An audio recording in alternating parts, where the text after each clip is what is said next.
Hi Larry, Hello, Pekka. can you explain what is going on in here? Well, first of all, I want to welcome everybody to Cooking in the Desert with Dr. Larry and Dr. Pekka. First of all, I'd like to introduce you to the Weber Grill. Today we'll be cooking for you on the Weber Grill. It's one of the best tools in the industry. I want to show you first, Pekka, what we have today is we have the coals fully lit and we have pre-cooked baked potatoes.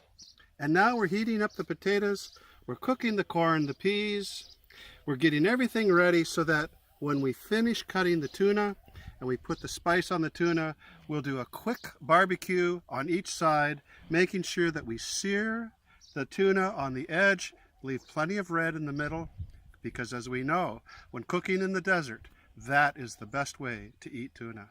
So we'll keep you informed as the progress goes, and until then, happy deserting. Thank you, Doctor.